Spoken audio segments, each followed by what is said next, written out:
Let's talk about 2025 business planning and mindset for real estate agents.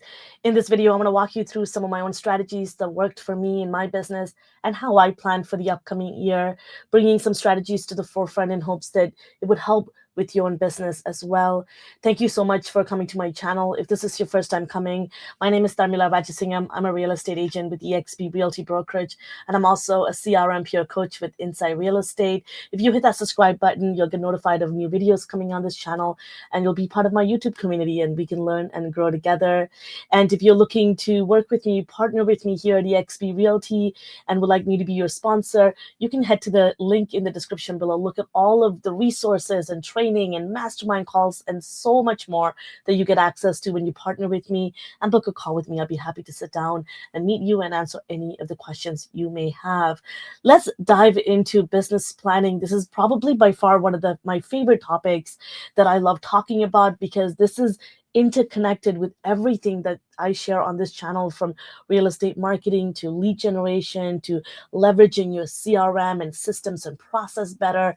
And if you don't set the right goals, then you won't have really an idea of where you're heading. So I'm really about, this is a really exciting time for me. And for me, before thinking about the new year and the upcoming year, in this case, 2025, I always like to reflect on the previous year and look at my goals that I've set at the beginning of 2024 and how I've assessed them throughout the year, and where we are right now, kind of giving me, the learnings and outcomes allows me to build on how I've grown this year to looking at my 2025. So my favorite thing I always recommend to people is, when you have a concept or an idea what you want to achieve this year, through your real estate production, you also want to think about some of the desired results you want to have. And if you're a brand new agent, I get it, that could be really overwhelming. And for those instances, I always recommend for people is to, you can do some projecting versus evaluating. So evaluating is when, you've done, you've been in the business for some time now, you've done it for a couple of months, a year, 2 year, and you can use your own performance measurement and KPI to kind of plan for the new year and measure your performance a little bit better. But when you're a brand new agent, you have to go with kind of projections of and benchmarks of what exists in the industry. And I'm a very analytical person, but I always like to bring in a lot of the concepts and strategies from mindset perspective that can help elevate your business. So if you watched my video, and if you haven't, I highly recommend you do, on my 2024 reflections. A lot of the learnings you'll realize were, a lot of it was in through my relationships, and a lot of it was the mindset component that drove a lot of my income producing activities as well.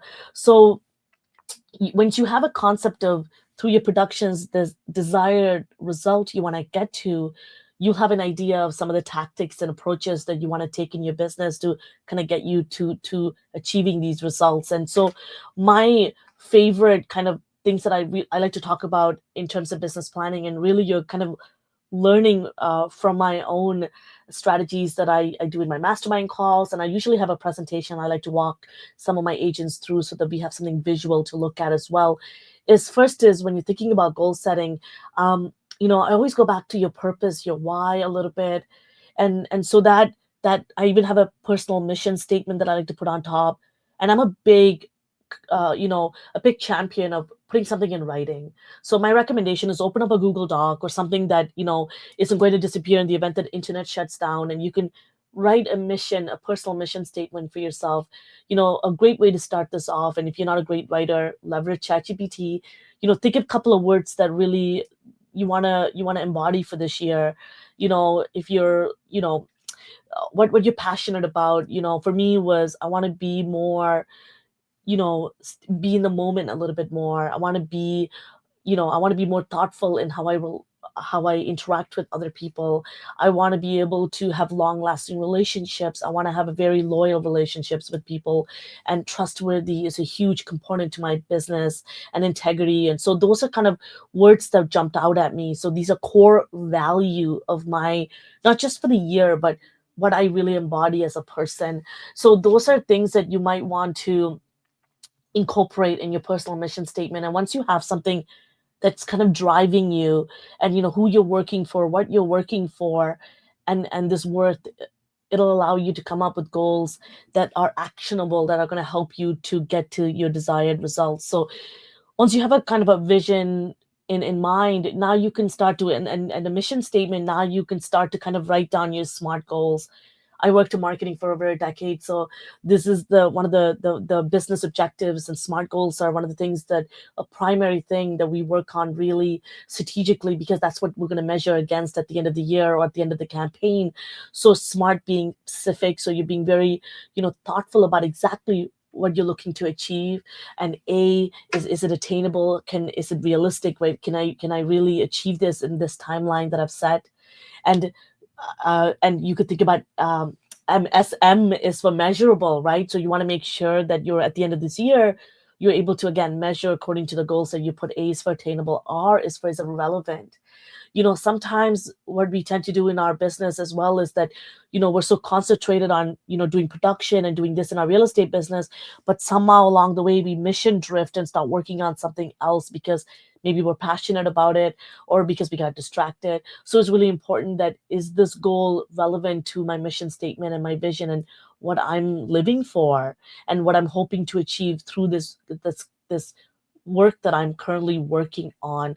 And then T is timely, so that again, you're giving yourself a little bit of a due date, a deadline, something to measure, to keep yourself accountable.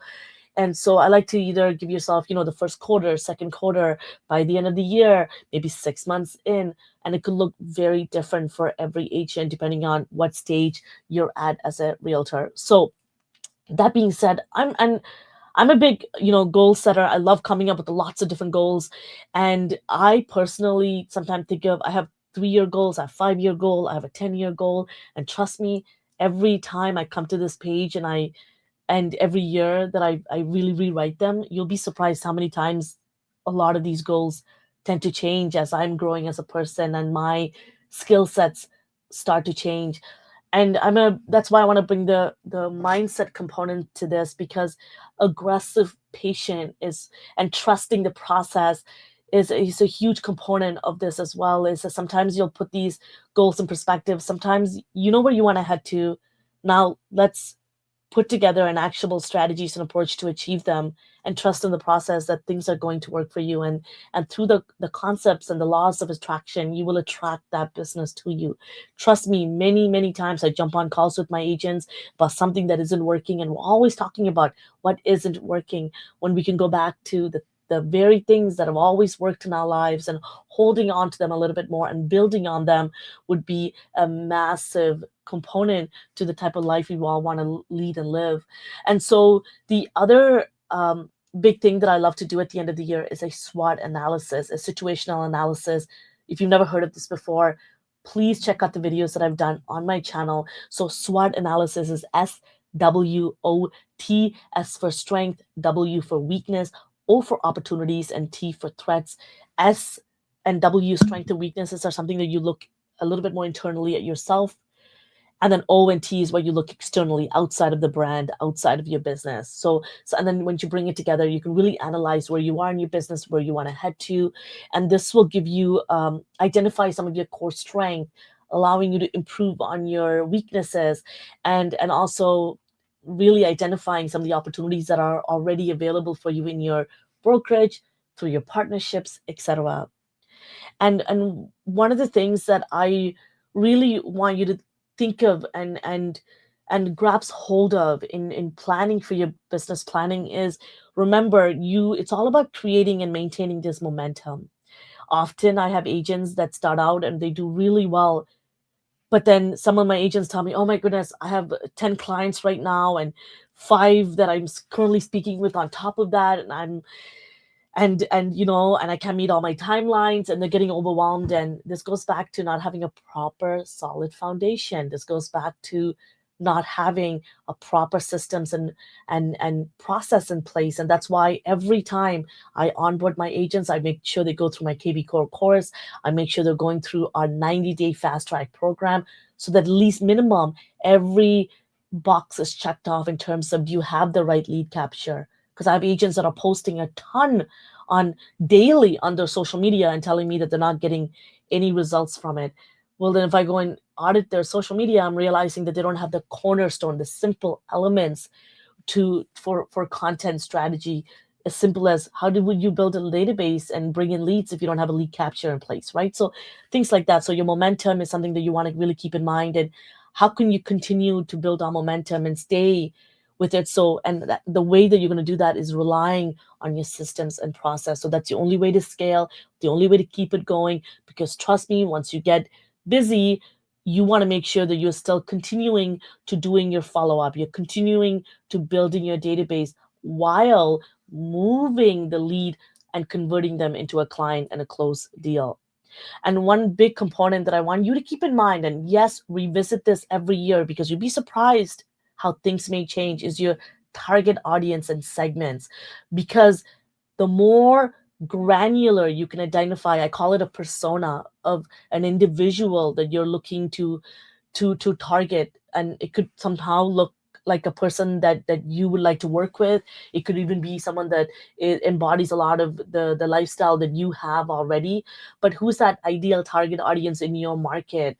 And the more clear you can get and more detailed you can get, you'll realize some of your content that you create in order to speak to your audience would allow you to connect with them better. So make sure that is a big component to building your business planning. Another big component is, I notice a lot of us, we, including me, at one point, I used to write all these goals and they sounded great. And then I go into starting working them.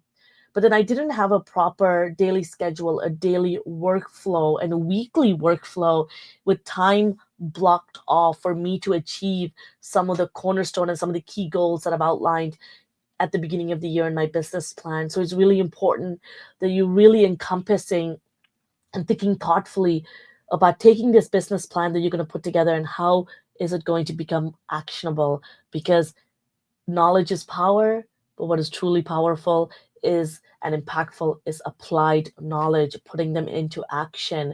So I highly recommend that you look into putting together a schedule that includes a bit of a, your morning time, what's our routine looks like, maybe a revenue time, income producing activity, a time for doing some admin, because let's be honest, we all have admins and errands to run, and then maybe your personal time as well, because you'll quickly realize, and trust me, I was one of them, where I never, I didn't incorporate my family time, my exercise time, my meditation, all these things. And I used to work, 15 plus 18 plus hours sometimes. And my business partner knows is him and I will come up with an idea and we'll be on a call at 1 a.m. working together.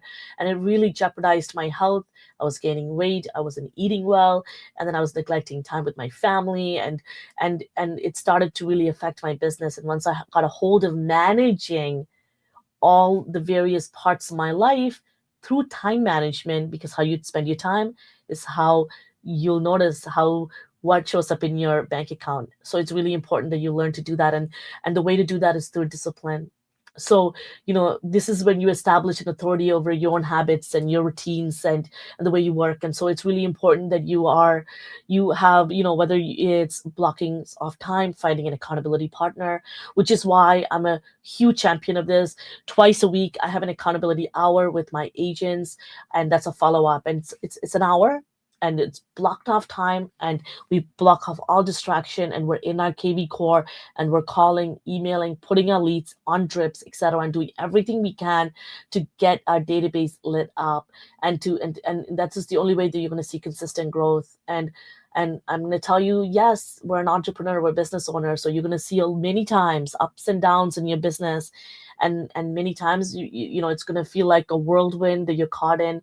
So make sure you take responsibility for your actions, for your results, for the things that work, the things that don't, and make sure that you have people like me, people that are in your corner, that sees your strength, that are going to be, that every week that you can depend on, you come to and continue to work, and that are modeling what you should be a part of. And I can't stress this enough. So in your business planning, and once you start to put together concepts in place, I highly recommend, you have an idea in mind and work backwards at putting together.